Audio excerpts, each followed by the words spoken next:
Hi, this is Self Discovery Support. This is going to be your collective message, today's message, and we are starting with the compassion card from the therapy toolkit. So, I think this is a message of bringing you back to how we speak to ourselves. This card talks about the level of compassion we're able to have for others really does reflect what we are able to have for ourselves. So, for example, how do you talk to yourself? And also, we often learn that from our environment, our home environment, right? Do you beat yourself up for small things, like you make a mistake and you really, this kind of perfectionism shines through, and then sometimes we don't realize that we bring that into how we treat others. So why is this important? Because when you're in relation to others, sometimes it can feel like we often keep getting into arguments and we're not able to see the other person's side. Now that is actually the root of something like this idea that we can't have compassion even as somebody is suffering or showing that they are in distress, even if sometimes we are at the other end of that scale, so we are the kind of object of their distress. It can feel like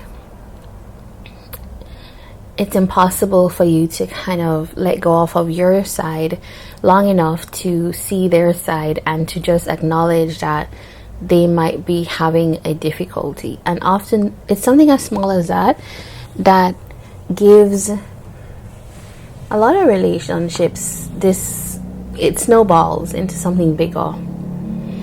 So let's look at what's happening. For some of you, I want to focus this on your interpersonal relationships. So what could be happening out there? All right, Nine of Pentacles. For some people, we approach these connections in a very independent way. Six of Swords.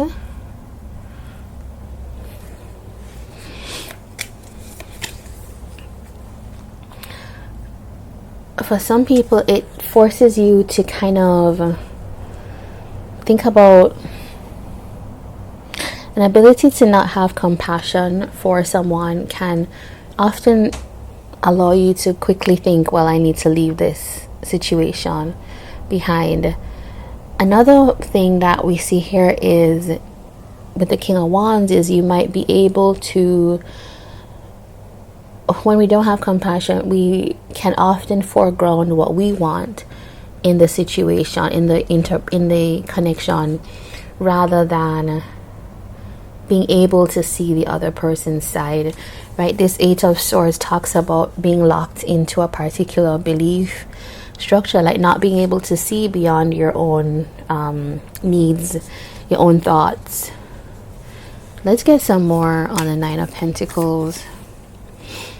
Yeah, there's some people that the idea of being in relation to others requires a kind of connection, a kind of interdependence, that when we are so self-reliant that it doesn't allow for that compassion in a connection, which really is a thing that builds safety and then also intimacy. Okay, I got there. Six of Wands. The Six of Wands here talks about not having a kind of ego-driven approach to things. So it's not like winning, yeah, it's like not having success with the people that we love. It's like ego. The Queen of Cups and the Six of Wands to me are not compatible ideas, because to have success in love is kind of yeah, it's kind of strange. You can have success in your relationships, but to have a sense of like you need to win at this, it can feel like you're focusing on the exterior and not the other person. And I think that's the point of this card here, right? Six of Swords. Let's see about the Six of Swords.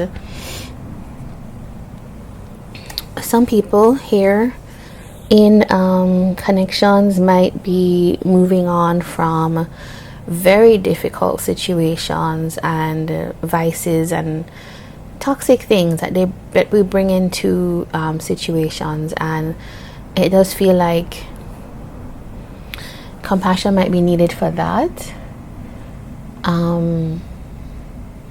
Of course, there's something here about self-compassion. So if you find that you're in a situation where this devil energy, this kind of toxic, attached, locked in, self-focused type of energy is just like pervasive, then it's to know when to move forward, right?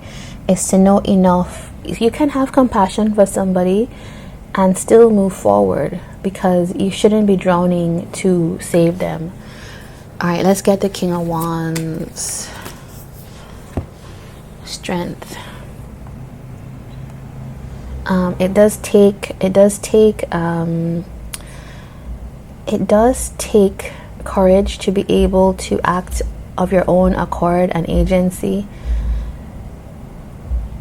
Yeah, I don't know, there's a lot in this reading that's coming up about like,